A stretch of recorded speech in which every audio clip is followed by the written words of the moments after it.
And if anybody's interested in those pictures from the cover for the chapbook, that is a picture from the sky of me taking a picture out over Naples from an airplane before I took over the controls and piloted that airplane. Wow. So I figured I might as well have something like that on for doing big things, right? And the picture of me jumping out of an airplane on the cover is not from the same day. But you did jump out I there. was busy piloting a plane. I wasn't jumping out on that same one. But you did jump out. I did jump out of You Lumix parachuted. in Longmont, Colorado. Yay! Different flight, yes. Yes, I did. And thank you. And I'm sorry for the long setup thing.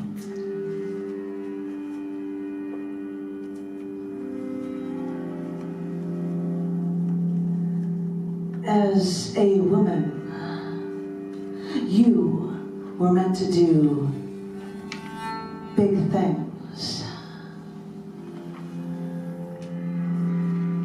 And you are. Ladies and gentlemen, high above the dancing elephants and the clowns driving around in their little cars, honking their horns, high above the lion tamers with their whips and chains, is our main attraction tonight. Ladies and gentlemen, all eyes turn to Athena, the tightrope walker. See her gracefully step out onto that paper-thin wire, balancing high above everyone else, while all eyes are on her, all without a net. Would you like to see her do a flip, a spin, touch the rope with her tiny, fragile fingers? Athena will put on the grandest of shows for you. Imagine, if you will, the pain she must feel, that fear she must feel. With one wrong move, she falls to her death into the mouths of the lions in between the running clowns. Come, see her perform, watch her walk, watch her move, watch her shake. This is the greatest show on Earth.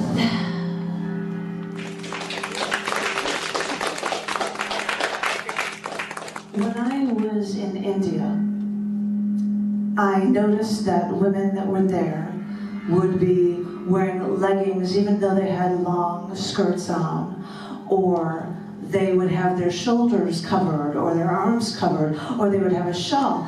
I even bought a shawl there, thank you very much, John, because the women had to cover their shoulders as well. And I even actually saw a woman fully dressed like this go swimming in a pool, and that really kind of confused me when I saw it. But when I think about having to cover women, cover shoulders, legs, when women are second class, then you cover their spirits.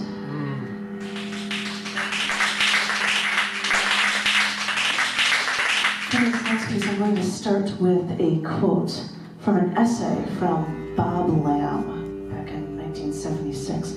He wrote, "Every time a man calls a woman a witch, he reminds her of the slaughter of millions whose independence and medical knowledge threatened male dominance. Every time a man calls a woman a babe, he tells her that he thinks of her as a child. Every time a man calls a woman a fox, he tells her she is to be treated like an animal. Every time a man calls a woman a honey, he tells her she is something to be consumed. Every time a man calls a woman a doll, he tells her she's something to be played with.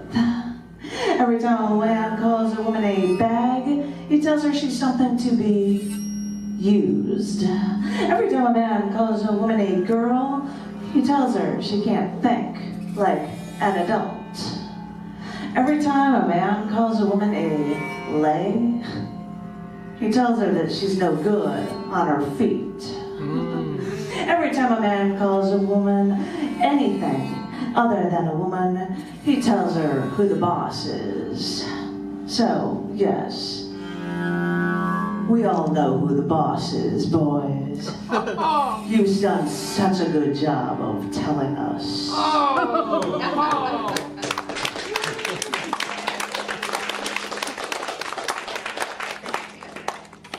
For this next piece, I think I'm not going to play my guitar and bow for it. I'm going to take a break from that one. This is a story about a woman that was called Diana talking about her trip to Mexico City. So I decided to take a trip to Mexico City. I decided that this was going to be the trip that I would make by myself. This was going to be the trip that I would reclaim my independence with. It was going to be the trip where I'd venture out, take on the world, all without the help of a travel companion, of a man. And so I went there, and really it wasn't as frightening as I thought it would be. I needed to learn more of the language, but otherwise I got along just fine. Oh, at one point, I got lost, and that's when all the men in the cars kept offering me free rides. Hey, baby, we want our own private taxi? And then I would just move to the other side of the street. But then one guy told me which bus I was supposed to take, and so I was fine. But the man that ran the hotel thought it wasn't safe for me, and he asked me if my parents loved me, if my family loved me, if anyone loved me, anyone at all, because if anyone did, why would they let me go alone on a trip like this? And then I was touring, and I went to the old churches where there was a saint, and they considered it a saint because their body doesn't decompose. Now, it's not really like religion in America, because they had to put the saint's body in a glass case, because all the people who came to see him would pick a part of his face off as a souvenir. Wow. And then, as I was touring, I went to the nunnery, a place that was where supposedly all the bad young girls were sent to live out their remaining days. And they showed me around on the tour, and they said, and here are all of the crosses that the one woman had to carry with them when they walked around in circles in the courtyard. And these, over here, these are the crosses of thorns that the woman wore. And I looked at the crosses, and I looked at the thorns, and there was still blood on them. Whoa. This is how things were, I guess. And they looked at me as strange because I was taking this trip alone. No one in Mexico City understood why I'd want to be there. No one understood why I wanted to be alone.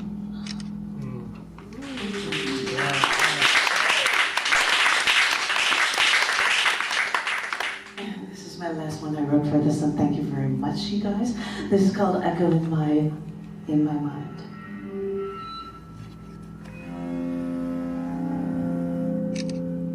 The thoughts of these women, the visions of these women, the legacies of these women, they echo in my mind. I think about the woman who in her youth led armies to battle and saved her country. And for this, she was burned at the stake because she was a woman. And she had beliefs. I think of the woman who wore a black dress as her dress on her wedding day. And no, it's not because she was a goth girl like me, but it was because she had work to do, and she knew that she would get her wedding dress dirty, so she wore a black dress. And yeah, she actually had work to do. She was discovering things scientists take for granted now. She was discovering things no man had yet to wrap his head around. I think think of the woman who lived in a time where she wasn't allowed a higher education, and so she studied for free, and she worked for free, and she made amazing scientific discoveries until she escaped Germany days before Adolf Hitler would have put her in a concentration camp. She carried a friend's diamond ring while trying to escape in case she needed it to bribe someone so that she could pass. And her drive, her work, gave the world Nobel Prize-winning collaborations despite the efforts of the Third Reich, and despite a patriarchy all her life that thought, she's just a woman. She doesn't need to learn. I think about the woman who was in the first wave of women allowed to have a higher education, and still, she left her communist home searching for freedom. She started a life on the other side of the earth because after what she had learned, she knew that understanding philosophy would really set her free. I think of the woman born not far from my home. She studied music, but she wanted to share her story about life as a woman with the rest of the world. And through her journeys, she stayed with a tribe where prisoners, armed with lawnmower blades, broke out of the jail cell, while all she could do was wonder, wait, and listen out into the jungle. During her travels, she took mail airplanes until she was dropped off as far as she could before she made her attempt to get to the actual solitary trip to the North Pole. And as an artist in residence for NASA, she learned how men during the Cold War thought of setting off nuclear bombs on the dark side of the moon.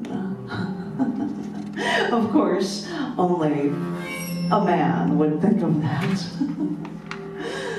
She was on a protest about the economic exploitation of women and the treatment of women as animals, and she was giving out flyers of images of chicks, bunnies, foxes, and pussycats.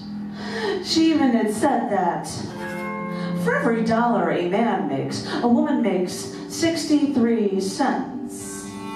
Now, 50 years ago, that was 62 cents. So, with that kind of luck, it'll be the year 3,888 before we make a buck. And I think about what these women say, and I think about what these women mean. And as they say, I could just go on and on and on. But really, if you want to get that personal with me, if you want to get that intimate with me, well, tonight, I've got a headache.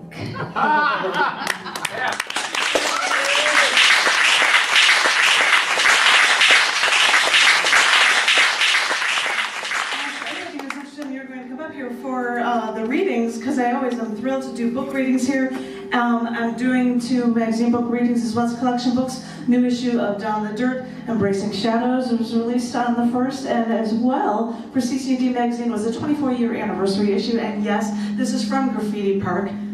I usually had references for June or whatever, but Respect Our Existence or Expect Our Resistance sounded like an awesome title for an anniversary issue. So we'll have readings from that as well as from collection books, and it would be great if you could see people out on Wednesday as well. And thank you very much. Thank you very much.